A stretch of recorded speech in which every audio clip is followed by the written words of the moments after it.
Office শেষ, সবাই তাদের বাসায় চলে যাচ্ছে দিন শেষে। কিন্তু বস চিন্তা করলেন যে অফিসের হিমাগারটা একটু ঠিক করা লাগবে, কারণ একটা যন্ত্র নষ্ট হয়ে গেছে, তাই হিমাগারটা ঠিকমতো কাজ করছে না। তো সবাই চলে গেল, কিন্তু বস একটু অফিসে থেকে গেলেন এবং তিনি হিমাগারে গেলেন।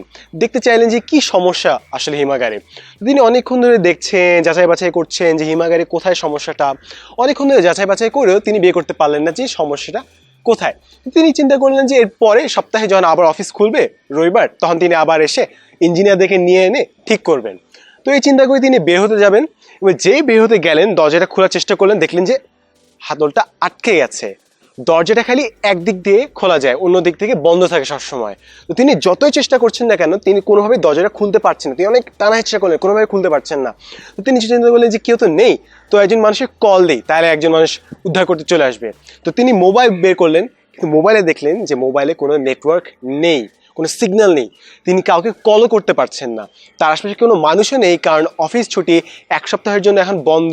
কেউ নেই, কেউ আশপাশে নেই, সব লাইট অফ। কেউ জানতে পারছে না যে বস ওই হিমাগারের মধ্যে আটকে গেছেন। এবং তার চেয়ে বড় বিপজ্জনক অবস্থা হচ্ছে হিমাগারের তাপমাত্রা অনেক কম, -40 ডিগ্রির মতো। তো তিনি কোনোভাবেই সেখানে টিকতে পারছেন না, এবং আস্তে আস্তে তার শরীর শীতল হয়ে আসছে, এবং কিছুক্ষণ পরে তার হাইপোথার্মিয়া হয়ে যাবে, এবং আরও বেশিক্ষণ থাকলে তিনি 15-20 মিনিটের মধ্যে মারা যাবেন। তো তিনি আপ্রাণ চেষ্টা করছেন নিজের শরীরটাকে গরম রাখার জন্য। তিনি ছোটাছুটি করছেন, এদিক সেদিক শব্দ করছেন, কিন্তু কেউ শুনতে পাচ্ছে না। তাই শেষমেশ তিনি একদম দরজা একদম এখানে দাঁড়িয়ে আছেন। কোনো ছোট্ট একটা কাজ ছিল যেটাতে তিনি বাইরে উকি দিচ্ছেন যে কেউ আসবে, কেউ আসবে, কেউ আসবে। তিনি তাকিয়ে আছেন, এবং ঠিক যখন তার একদম অচেতন অবস্থা মতো অবস্থা, তখনই দেখলেন একটা ছায়া আসছে। তখন তিনি আরো জোরে জোরে দরজায় ঠক ঠক করা শুরু করলেন, এবং অ্যাকচুয়ালি দেখলেন যে একজন মানুষ হেঁটে আসলো, এবং দেখলেন যে তার কোম্পানির দারোয়ান এখানে চলে এসেছে।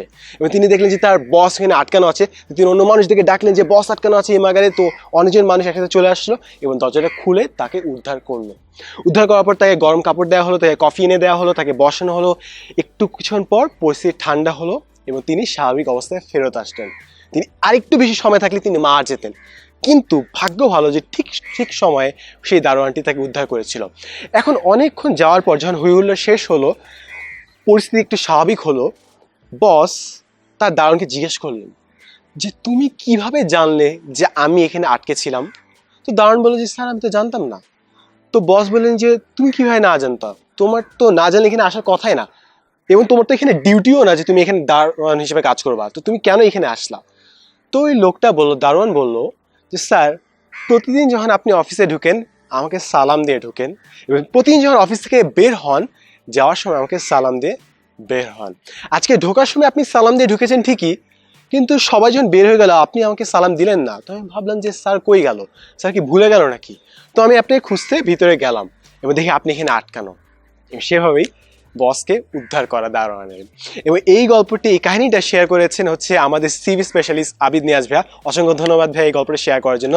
এবং খুব সুন্দর একটা কাহিনী, কারণ এখানে আমরা বুঝতে পারি যে আমরা আমাদের জীবনে হয়তো অনেক ছোটোখাটো কাজ করছি যেটা অসম্ভব মূল্যবান, এবং আমরা হয়তো জানিও না যে কাজটা কত মূল্যবান যতক্ষণ না পর্যন্ত জিনিসটা আমাদের জীবনে ফেরত আসছে। আমরা হয়তো কোনো মানুষকে সাহায্য করছি, এমন অনেক মানুষ আছে যারা অগোচরে কাজ করে যাচ্ছে। এমন অনেক মানুষ আছে যারা মানুষকে খাওয়াচ্ছে, কিন্তু তার মানে এই না যে ওরা একটা ছবি তুলে ফেসবুকে পোস্ট করছে। এমন অনেক মানুষ দান করছে, কিন্তু তার মানে এই না যে তারা টিভি ক্যামেরা এনে ওটার সামনে যে দান করছে। তারা অগোচরে কাজ করে যাচ্ছে। এমন অনেক মানুষের, অনেক তরুণ আছে যারা কাজ করে যাচ্ছে দিনের পর দিন, কিন্তু এক সময় তাদের মাথায় একটা জিনিস তো কাজ করতে পারে। যেমন অনেক মানুষ যারা ভান করার জন্য টিভির সামনে কাজ করছে, তারা সবকিছু পাচ্ছে, সম্মান পাচ্ছে, কিন্তু আমি পাচ্ছি না।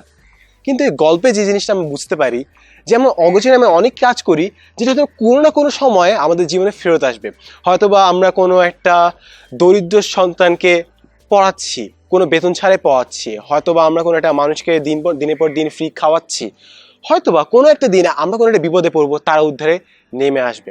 হয়তোবা আমরা এখন অন্য মানুষকে সময় দিচ্ছি, হয়তো আমাদের টাকা দেওয়ার নেই, কিন্তু আমরা তাদেরকে সময় দিচ্ছি, পড়াচ্ছি। হয়তোবা এক সময় আমরা এমন অসুস্থ হব, তারা আমাদের জন্য রক্ত সংগ্রহ করবে, তারা আমাদের বিপদের সাহায্যে এগিয়ে আসবে।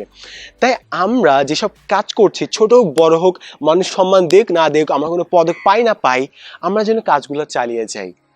হয়তোবা এখন আমরা পাচ্ছি না, হয়তো টাকা হিসেবে পাচ্ছি না, অথবা সমান হিসেবে পাচ্ছি না, কিন্তু আমরা মানুষকে যেসব জিনিস দেই ওগুলো একসময় আমাদের জীবনে ফেরত আসেই।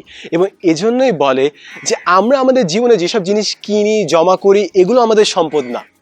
আমরা আমাদের জীবনে চলার পথে মানুষের জন্য যেসব কাজ করি ওগুলোই আমাদের জীবনের সম্পদ। And as always, thanks for watching.